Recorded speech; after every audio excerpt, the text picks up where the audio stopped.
Surgiu mais um problema para Lula e esse governo está caminhando rápido para sua queda.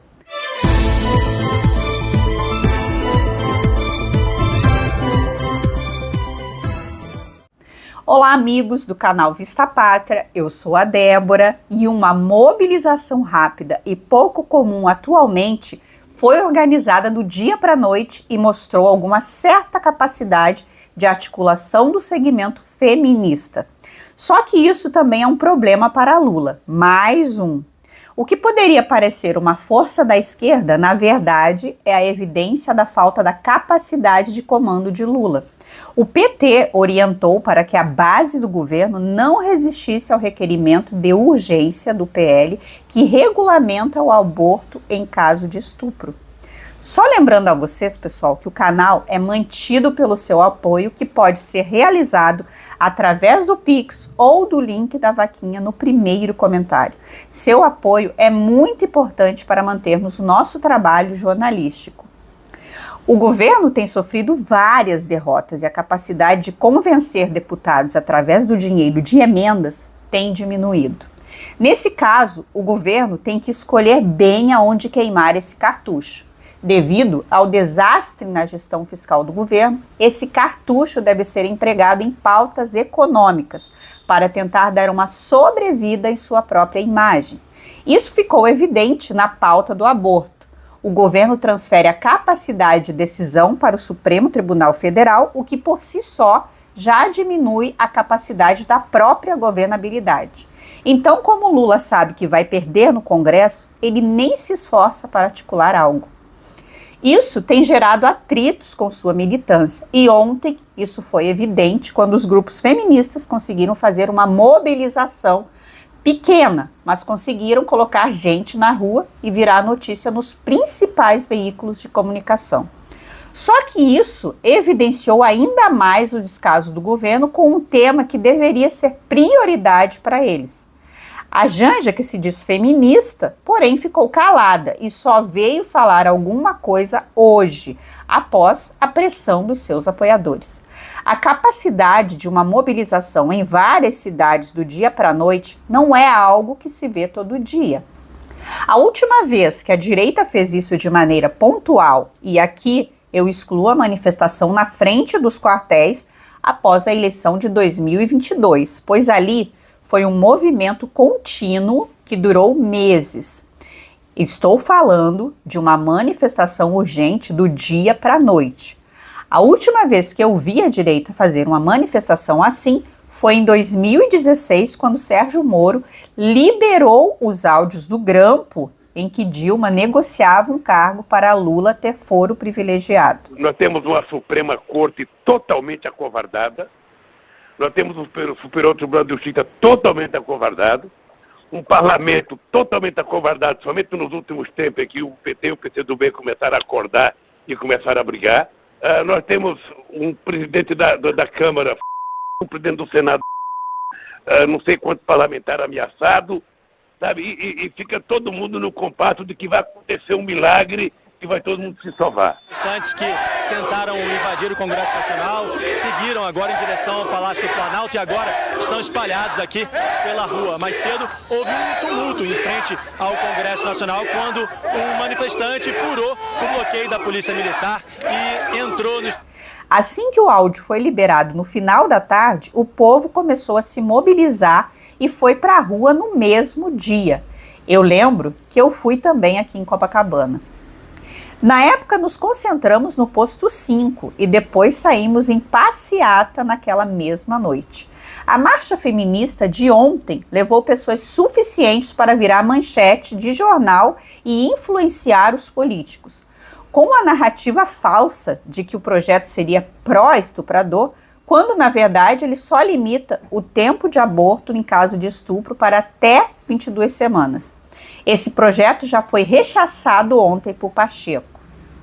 Ele mandou um sinal de que trabalharia contra o projeto no Senado. O que eu devo dizer, sem entrar no mérito aqui de ser contra ou a favor aborto, nós temos um regime jurídico no Brasil em que o aborto é proibido, salvo exceções, que são as exceções de risco de vida para a mãe, de anencefalia ou gravidez derivada de estupro, que é uma violência atroz e muito grave, não é?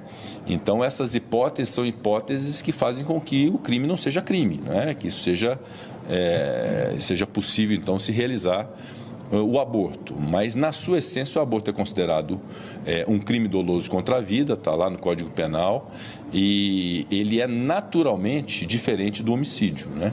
Então, há uma diferença evidente entre matar alguém, que é alguém que nasce com vida, que é o crime de homicídio, e a morte do feto através do mecanismo, do método de aborto, que também é um crime, deve ser considerado como crime, mas são duas coisas diferentes, são bem jurídicos parecidos, mas são situações diferentes. A consulta pública sobre o projeto foi divulgada entre os esquerdistas e já conta com 83% de rejeição na enquete. Mesmo com a maioria da população brasileira sendo contra o aborto, eles conseguiram se mobilizar e pautar o debate. É difícil a esquerda conseguir isso, mas a manifestação de ontem serviu para isso.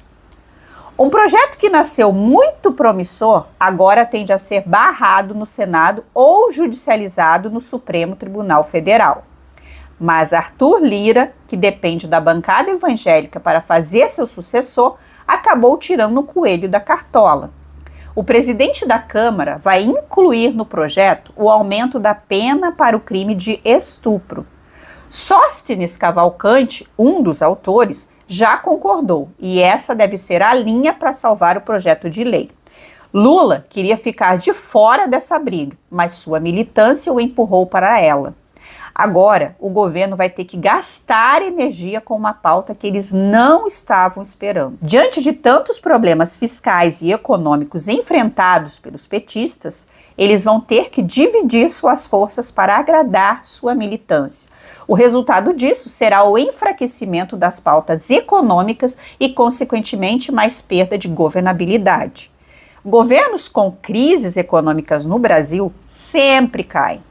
Bolsonaro só não caiu porque foi muito eficiente economicamente, mesmo com uma pandemia e uma guerra. Eles fizeram de tudo, mas não conseguiram empichar Bolsonaro. Se tentassem, não teria eco na sociedade civil. O governo Lula está ruindo diante de todos. Esse tema do aborto está em pauta no mundo inteiro. Vejam que durante a reunião do G7 na Itália, teve um racha por conta desse assunto. Biden queria colocar na resolução final a garantia ao aborto nos países membros, mas Giorgia Meloni foi contra. Então, tiveram que retirar essa pauta da resolução final.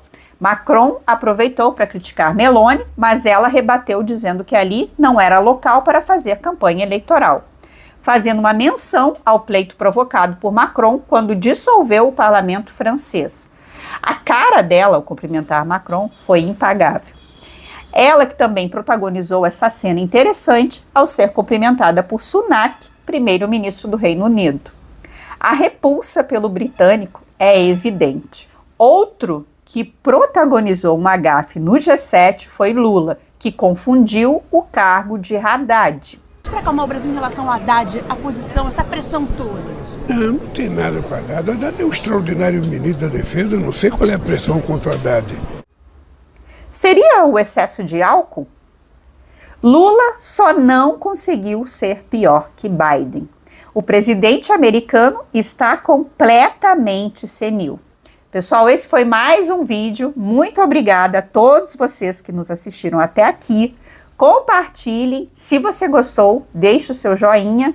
Um forte abraço a todos. Até a próxima e tchau, tchau.